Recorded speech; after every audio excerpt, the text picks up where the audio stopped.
KS Prasad గారు, ముఖ్యంగా Visakha CII సదస్సుపై Janasena అసంతృప్తిగా ఉన్నట్టు కూడా వార్తలు వస్తున్నాయి. రాష్ట్రానికి 1,00,000 కోట్లు పెట్టుబడులుగా వస్తుంటే డిప్యూటీ సీఎం పవన్ కళ్యాణ్ గారేమో అటువైపు చూడలేదు అన్నట్టు కూడా మాట్లాడుతున్నారు. అదేవిధంగా సిఐఐ సదస్సులో కనీసం స్పందించకపోవడం అన్నట్టు కూడా చర్చనీయాంశమైన పరిస్థితి.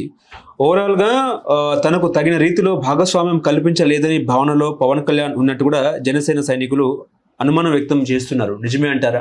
దేనికి పిలుస్తారండి? పంచాయతీరాజ్ సిఐ సమిట్ లీడ్ చేస్తాడు కూర్చుని. అర్థమైనా ఉండాలి వాళ్ళకి. అందుకే చదువుకోమనండి. ఆయన ఎలాగో చదువుకోలేదు, వాళ్ళు చదువుకోవాలి కదా. సిఐ సమిట్లో పంచాయతీరాజ్ శాఖ మంత్రికి ఏం పని? ఎప్పటికీ అన్నింటిలో కాలేజీ ఏంటి తిరుగుతున్నారు అందరు మంత్రులు. చాలింది కాక మళ్ళీ ఇదోటి. ఎందుకైనా అక్కడికి వెళ్ళి ఏడు చేస్తాడు. రోజు పప్పానాలు తిని రావడం తప్ప ఇంకేట్లేదు ఆ 3 రోజులు పట్టింది. అసలు పంచాయతీరాజ్ శాఖ రోల్ ఎందుకు ఏముంటుంది దాంట్లో? ఈయనేదో ఐటీ మినిస్టర్ కాబట్టి లోకేష్ తప్పదు, బలవంతం బ్రాహ్మణత్వం. ముఖ్యమంత్రి కాబట్టి ఆయనకి తప్పదు. మిగిలిన వాళ్ళకి దేనికి పని ఉంటుంది అక్కడ? అసలు అది వెళ్తేనే నేను అడగాలి అసలు ఫస్ట్ నీలటోడు నల్లటోడు చంద్రబాబు మీకు ఇంకా అంత పని లేకుండా ఉన్నారు. మొత్తం సిఐ సమిట్లో పంచాయతీరాజ్ శాఖ మంత్రి ఏడు, వ్యవసాయ శాఖ మంత్రికి ఏడు పని అని మనం అడగాలి. అలాంటి వాళ్ళు అది ఎగేసుకొని పోతే అక్కడికి అవును కదా. రవీంద్ర భారత్లో సాయంత్రం కాలక్షేపం ప్రోగ్రాం ఏంటి దానికంటే పోతారు అందరూ ఎగేసుకొని, మరి పంచులు ఎగ్గట్టుకుని మరీ పోతారు. చెత్తది ఎక్కడికి ఏంటంటే పిల్లల పేరెంట్లకి నన్ను పిల్లలేదని అలగడాలు ఇలాంటివన్నీ అనవసరం అని చెప్పాలి. ఫస్ట్ ఆఫ్ ఆల్ అసలు పేరెంటం ఏంట్రా బాబు? అది మొత్తం ఇతరుల పేరెంటమా? ఏం పేరెంటో తెలుసుకొని దాన్ని పిలిచి వెళ్ళలేదట. అసలు అర్థం ఉందో దానికి? దేనికి కలుగుతుంటారు అబ్బాయి? మీరు ఒకవేళ అలిగినా మీకు ఏదో పెద్ద మనోభావాలు ఉన్నట్టు మీరు బిల్డప్ ఇచ్చినా మీ పవన్ కళ్యాణ్ అయితే అక్కడికి వెళ్ళి చంద్రబాబు నాయుడు గారి ముందు నాగిని డ్యాన్స్ తప్ప ఇంకోటి వేయట్లేదు. ఊరికి దీనికి మాకెందుకు ఊరికేను? ఏడు చేసిన తల్లితోడు మా ఇద్దరు బంధం అలాదేంటండి రాధా స్టీల్ లాగానే ఇంకోటి ఏంటంటే ఫెవికాల్ బంధంలాగా దృఢమైంది. ఇవి మాకు చెప్తుంటారు. మీరు ఎన్ని కలిపి పెట్టినా వాళ్ళు వెర్రరు. ఎందుకంటే ఒకరు లేకపోతే వాళ్ళకి దిక్కు దివానం లేదని వాళ్ళిద్దరికీ బాగా తెలిసింది. జగన్మోహన్ రెడ్డిని బయట నుంచి కొట్టలేరు, లోపటి నుంచి కొట్టలేరు. కలిసి ఉంటే కలత సుఖం సినిమా కాబట్టి ముందు కలిసి ఈ 3 ఏళ్ళు ప్రయాణం చేయడానికి సిద్ధపడి ఉన్నారు కాబట్టి అలాగే కంటిన్యూ అవుతారు. వాళ్ళు విడిపోయారా? అలా 4 ఏళ్ళు పులి కదే, పులి చెత్తగొట్టేసిందని ఆ భయం ఉంది వాళ్ళకి. ఆ అసలే పులి అని ముందు నుంచి ఎలివేషన్లు ఉన్నాయి. ఎందుకు వచ్చిన బాధని కలిసి ఉందరా బాబు వాడు చంపేతారమని భయం ఉంది. ఓకే, ఇప్పుడు అమరావతి అనేది కాంట్రాక్టర్దేనా రైతులది కాదా అన్నట్టు కూడా వార్తలు వస్తున్నాయి. భూములు ఇచ్చిన రైతుల పరిస్థితి ఏమిటి? ఒకవైపు 1,00,000 కోట్ల రూపాయలకు పైగా రుణాలు తెచ్చిన సొమ్మును అమరావతి నిర్మాణానికి ఖర్చు చేస్తున్నాం అన్నట్టు కూడా ప్రభుత్వం చెప్తా ఉంటే రైతుల పరిస్థితి ఏమిటి అన్నట్టు మాట్లాడుతున్నారు. రాజెక్కిన పల్లకి కాదో అది మోసిన బోయిలో ఉన్నారు. అలాగా అమరావతి త్యాగం చేసి ఇచ్చిన 34,000 రైతులు రోలే లేని అమరావతిలో నిన్నగాక మొన్న కూడా పెద్దలు తులసిరెడ్డి గారు వెళ్ళి అక్కడ కథా కమిషన్ చేయటం మనందరికీ కళ్ళకు కట్టినట్టు కట్టి చూపించారు. ఆ పెద్ద మనిషి మీద నాకు గౌరవం ఉంది, మీకు గౌరవం ఉంది. ఇంకంతకన్నా అక్కడ అద్భుతం ఏం జరుగుతుందని చెప్పాలి మీరేనా నేనైనా? అవును కదా. ఆ వీడియో చూసారా మీరు? చూశాను. మంచిది. ఎన్నాళ్ళు నటిస్తారో నటించమనండి. ఇంకా నేను ఆ వీడియో మీద తులసిరెడ్డి గారితో మాట్లాడా. ఏం చెప్పారు? రూపంగా చెప్పండి. ఆ ఛానల్లో ఏం చెప్పారు? నిజాలు చెప్పి ఉంటారు కదా. అవును. అక్కడ మీకు ఒకటి గుర్తుంచుకోండి సార్. పబ్లిక్ యాక్టివిటీ అనేది ఎట్లా ఉండాలంటే, పబ్లిక్ యాక్టివిటీ నేను ఎందుకంటున్నానంటే దట్స్ ద పీపుల్స్ క్యాపిటల్. నీకు ఒక ఎంతూతో పని అవ్వాలి. ఆ ఎంతూయే లేకుండా క్రియేట్ చేసి అక్కడ డిసప్పాయింట్మెంట్తో ముందుకెళ్తే ఎక్కడవుతుంది? పైపొచ్చి వాళ్ళు ఇష్టం వచ్చినట్టు రేట్లు కాంట్రాక్టర్లు. ఇలా గరుడుపురం ఉన్నాడు చూడు, ఆ cinema actor, extra actor over యాక్షన్లు చేస్తుంది కదా. ఒక ఇంటర్వ్యూలో చెప్పాడు కదా 50% కాంట్రాక్టర్లకి కమిషన్ ఇవ్వాలంటే 50% ఏ పని అవుతుంటే ఇవాళ మళ్ళీ కులప్రాతిపదికన భజన చేసుకుంటే ఎవడు నిజాలు చెప్తాడు? చెప్పు, దమ్ముంటే నిజాలు వచ్చి బయటికి చెప్పు. నిజాలు వచ్చి బయటికి చెప్పడం ఉండదు. నాగిని డ్యాన్సులు మాత్రం బాగా వేస్తారు కులప్రాతిపదిక మీద. సో ఆబ్వియస్లీ ఇట్స్ నేను కన్నా వాళ్ళకి ఇవాళ వాళ్ళ సన్నిధానంలో ఉన్న వాళ్ళే కృష్ణలీలు చెప్తున్నారు కదా. 2 కొలమానాలు. ఒకటి కొలికిపూడిలేటోడు ఎమ్మెల్యే స్థాయికి ఎదిగిపోయాడంటే అమరావతి ఉద్యమం. రెండోది గరుడపురం అని చెప్పి పెట్టకథలుడు ఏం చెప్పాడు అన్నది చూసుకుంటే ఖచ్చితంగా అవే అవుట్కమ్. ఇంకా మళ్ళీ దాని గురించి ఎలివేషన్స్ తులసిరెడ్డి గారు పెద్ద ఆయన వెళ్ళి చెప్పడం ఇవన్నీ అవసరంలే. చిత్తశుద్ధి అన్నది కొట్టొచ్చినట్టు కనబడలే, అకౌంటబిలిటీ అన్నది 2వ క్షణంలో కనబడిపోతుంది. అప్పుడు ఏమవుతుంది? 10 రూపాయల పని రూపాయలు అవుతుందా, 2 రూపాయలు అవుతుందా, 5 రూపాయలు అవుతుందా అన్న ఆలోచన పెరుగుతుంది. నాది కాకపోతే తాడిమట్టుకు ఎదురేది మాట్లాడను. అలాంటి కార్యక్రమం తెరలేకపోతే ఏమవుతుంది? ఇంట్లో ఆడవాళ్ళు ఇంట్లో వాళ్ళు అయితే మాత్రం పొదుపు చేసేయాలి.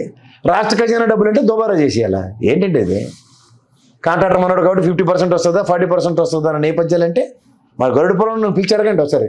చెప్పాడు కదా బ్రహ్మాండమైన ప్రవచనాలు. ఎవరికో కాదు, పెద్దలు తెలకపల్లి రావు గారికి ఇంటర్వ్యూలో చెప్పాడు. ఓకే, కేఎస్ ప్రసాద్, ముఖ్యంగా బీహార్ ఎన్నికల తర్వాత దేశంలో ఒక చర్చ జమిలి వచ్చే అవకాశం ఉంది ఇప్పటికిప్పుడు అన్నట్టు మాట్లాడుతున్నారు. మీ అంచనా ప్రకారం జమిలి వస్తే ఎట్లా ఉంటుంది? ఇవన్నీ డైవర్షన్ పాలిటిక్స్ అండి. ఫస్ట్ థింగ్ నాకు తెలిసి రేపు West Bengal and Tamil Nadu election commission role బట్టి మిగిలిన ఆధారపడి ఉంటుంది. 1, 2, 3 స్ట్రాటజీలో బీజేపీకి ఏమైనా అవకాశం 3వ ప్లేస్లో వచ్చిందనుకోండి తమిళనాడులో, మనం జమిలి ఇంకా శాశ్వత బీజేపీ పథకం అనేది ఒకటి తయారులేపండి. ఎలక్షన్లు ఇవన్నీ అనవసరం, టైం వేస్ట్ చేసుకోకండి ఎవరు. ముఖ్యంగా ఈ సెఫాలజిస్టులు అల్లాడికి విండ్ వీస్తుంది, లీడికి విండ్ వేస్తుంది, ఈ ప్రాతిపదిక మీద ఆడి 50 సీట్లు వీడికి 70 సీట్లు, ఈ కథలు మానేయండి. ఇంక అయిపోయింది అట ఏరా. మీరు ఏడు చెప్పినా దానికి విభిన్నం. ఎలక్షన్ కమిషన్ దగ్గరికి వెళ్ళి నాగుల చవితి పండగ తీస్తారు. ఇప్పుడు వాళ్ళకి బకెట్ పెట్టారు, దాంట్లోనే పాలు పోసి చెప్పండి బాబు ఎవడు గెలుస్తాడంటే దాని ప్రకారం చెప్పించుకుని వెళ్ళిపోవడమే అంతే. ఓకే, ఇప్పుడు కేఎస్ ప్రసాద్ గారు, ముఖ్యంగా మోదీ హిట్ అయ్యారు, ప్రతిపక్షాలు పట్టిన పరిస్థితి అంటూ వార్తలు వస్తున్నాయి. దేశవ్యాప్తంగా బీజేపీ విస్తరణ, వరుస ఎన్నికల్లో విజయం, హర్యానా, మహారాష్ట్ర, ఢిల్లీ తరహా గెలుపొందారు. లోక్సభ ఎన్నికల తర్వాత కొంచెం తడబాటైనా కూడా వెంటనే పుంజుకున్న బీజేపీ, ఎన్డీఏతో కలిసిన పార్టీలదే జోరు, దేశంలో బీజేపీకి తిరుగులేని ధీమా. అదేవిధంగా ఇక బెంగాల్, తమిళనాడుపై నజర్, ఏ ఎన్నికైనా సరే మోడీ వన్ మ్యాన్ షో అన్నట్టు చర్చ.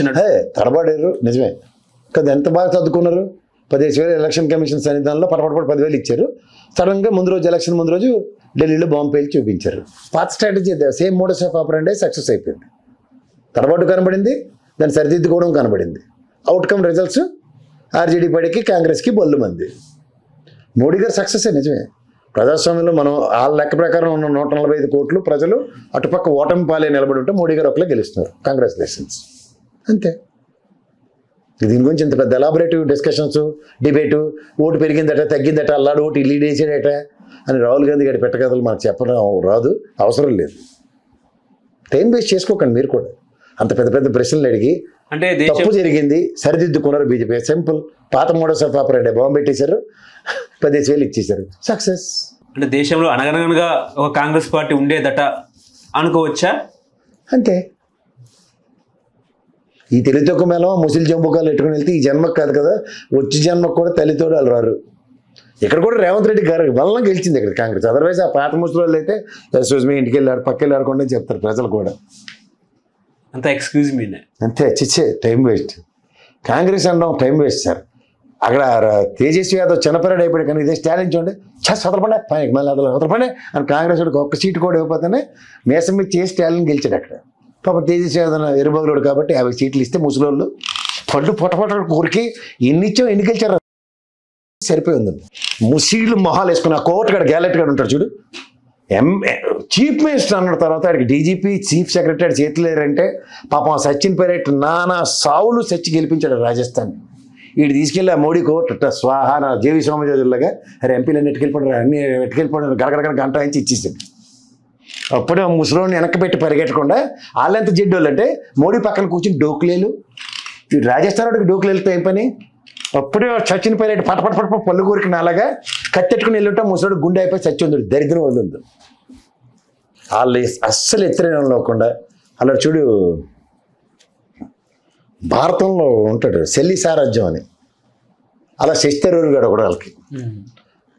రాహుల్ గాంధీతో ఏమవుతుందిలే, సోనియా గాంధీ వయసు అయిపోయిందిలే, వాడికి పీచి బుర్ర దిగ్విజయ్ సింగ్ గాడును ఎందుకు పనికిరాడు 5 పెళ్ళిళ్ళు చేసుకునేవాడు దిగ్విజయ్ సింగ్ గాడును ఆ జయరామ్ రమేష్ గారు కనబడితే ఈడు ఇంగ్లీష్లో మధ్యలో బీజేపీకి ఇంటర్నల్ గా మాట్లాడుతున్నట్టు కూడా వార్తలు వచ్చినాయి కదండి. కోవట్ అంటారు అండి గెలటగడు అని అలా ఆలోచించి ఫస్ట్ రాహుల్ గాంధీ గారు బ్రహ్మానందం గల 2 గంటలు తీసి పొండి రావతలు కానీ పంపిస్తేనే కానీ పని అవ్వదు. ఆ పని చేయడు ఆయన.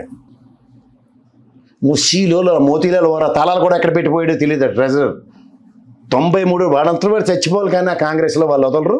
ఆ సోనియా గాంధీ ఇంకోళ్ళు ఎవరిని నమ్మదు, కొడుకునే నమ్మదు. ఇంకా మనం ఏంటి చేస్తాం కాంగ్రెస్ గురించి.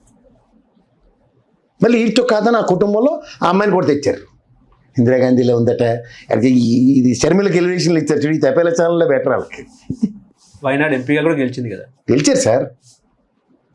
అన్నయ్య వదిలేసిన తోస్తనే తాగి వచ్చింది ఆవిడ, శక్తి పంచుకొని వచ్చింది. అవుట్కమ్ చెప్పండి. ఒరిజినల్ అమైతే గాలికి ఎత్తేసారు, ఉత్తరప్రదేశ్లో ఉనికి లేకుండా చేసుకున్నారు. ఇలా కేరళలో పంచం చేరి అక్కడ వాళ్ళ ధర్మాన్ని గెలుస్తున్నారు, ఎందుకలా క్రిస్టియన్ ఓటు బ్యాంక్ కాబట్టి. ఒరిజినాలిటీ ఏది? ఒరిజినాలిటీ అంటే లీగాలిటీ శశితరూరు చెల్లి సారాజ్యం అంటాం. హలో, తెలుగు రాజ్యం ఛానల్ చూస్తున్నారా? సామాజిక రాజకీయ జీవన చిత్రణే తెలుగు రాజ్యం. అతిశయోక్తులు అసత్యాలు ఉండవు.